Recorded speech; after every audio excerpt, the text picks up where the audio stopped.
Well, I don't know. Yeah, I think it's... After leaving the Marine Corps in 1964, Dick Grace became a stockbroker in San Francisco. Frankly, the job was very appealing to me. I enjoy people. I like risk. And after a relatively short period of time, I started to have an income that was beyond my expectations. He was living in the suburbs with his wife Anne and their 3 children. Although they had vague plans of moving to the country, they had never considered making wine. In 1975, Annie and I came up for a trip to the wine country. We enjoyed ourselves at the wine tasting, and the next morning at breakfast at the Wine Country Inn, the man who was in charge of building it and running it, Ned Smith, came over to our table and introduced himself.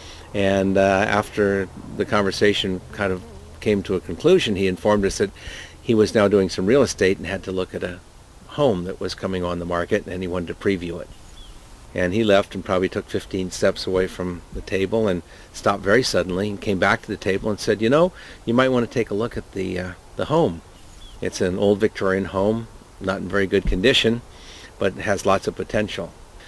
We came and looked at the house for about 15 minutes, and I had a strange feeling and inclination that I would end up here one day.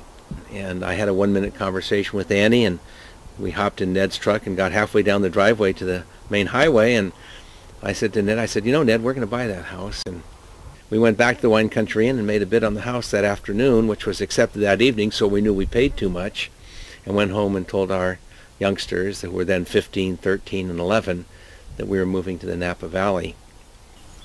At one of the visits, I had lunch with my friend Mike Richmond, and he said, you know, Dick, he said that front 1 acre in front of the home would make a wonderful vineyard.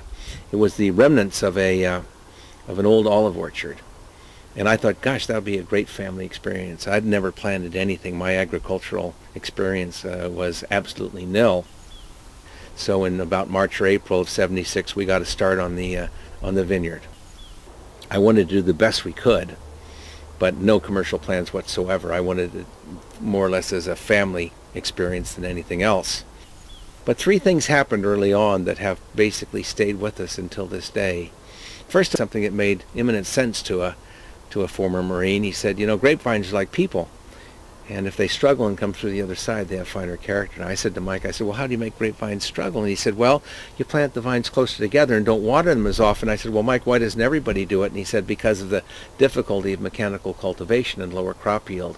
I said, you know, Mike, it'll never be anything but a family experience, so why don't we try and do it? So instead of 570 vines to the acre, we planted 1,140, which was much closer spacing.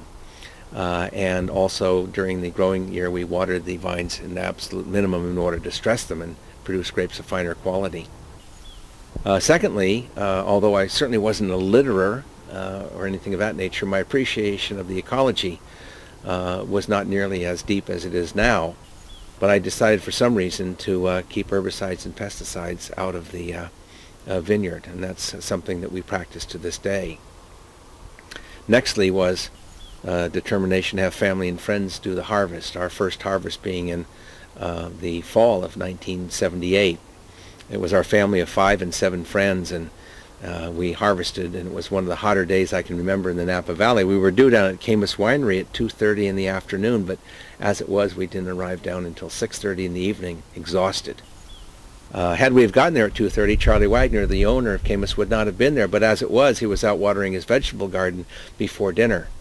We arrived with the fruit in the back of 6 station wagons, and all the fruit was in lug boxes. We looked like Ma and Pa Kettle going to town, quite frankly, and Charlie sauntered on over to the weighing scales and looked how cleanly picked the fruit was, and reached in and pulled out a cluster of grapes and took a chaw on them and spit the seeds out, and did that a second time and a third time, and asked me what the sugars were, and I told him 23.6, and he made a statement that actually I look back in retrospect changed our lives. He said, you know, Dick, this is damn fine fruit. Instead of us just putting it into our Napa Valley cuvee, let's keep it separate and see what type of wine it makes. I said, Charlie, do anything else? So we crushed the fruit separately and put it into 2 barrels, the roughly equivalent of wine. And that was the start of Grace Family Vineyards. During the maturing process, of the wine in barrels, it had certain properties that were very attractive, a nice balance and a cleanliness to it, and a complexity of flavors, and so the wine started to attract a little bit of attention, and Charlie was sufficiently impressed with the quality of the wine that he allowed us to use the Caymus label with a Grace Family Vineyard designation. Inspired by his involvement in planting and harvesting the first vines at Grace, Dick and Ann's eldest son, Kirk, has become vineyard manager. Our main goal is to achieve a vine that is a true reflection of the soil that it's growing on, and is able to maximize the quality of the fruit that it produces. Once we have fruit, it makes the job of the winemaker much easier. We know that we can make great wines out of great grapes, but we can't make great wines out of good grapes. And so I've spent a long time trying to develop my artistic capabilities in the land. We use technology to augment that, but the main thing is we try and farm our land artistically. Under an organic system, what we have is roots taking nutrients out of the soil on a more discretionary basis and being fed water that's not adulterated with other materials. What happens is that in doing that, we allow the vine to maximize what the French would call terroir. And our idea is that in doing that, the vine is able to create a unique grape that is unique to a site. Under conventional agriculture, what we tend to get is a more generic grape. That grape can be of a very high quality, but it might be a little bit less unique than it is when it's farming within a natural system. Since their first harvest, the Graces have continued the annual tradition of having family and friends pick the grapes. Harvest Day is a fantastic day. You feel like you're doing what Mother Nature wants you to do, to get out there and pick those grapes. It's the culmination of the full year.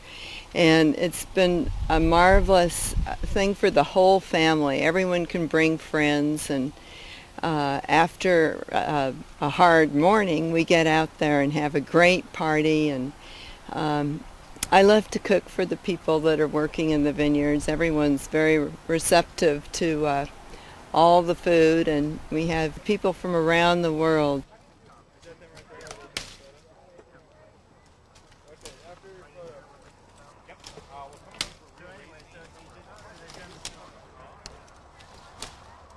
Our hillside has a lot of rock here, believe me. Just working here over the years in the garden, just the garden itself, I think I came to realize that there wasn't a lot of... Remember all the rock clearing we would do where the upper vineyard is now? Yeah, the roads. With our horses. I also think that when you marry that with the vineyard practices of the great people we've had working with the vineyard, and in the vineyard over the years, I think that it's married well. The bochet, the hillside, the sunlight, and sometimes a little bit of luck.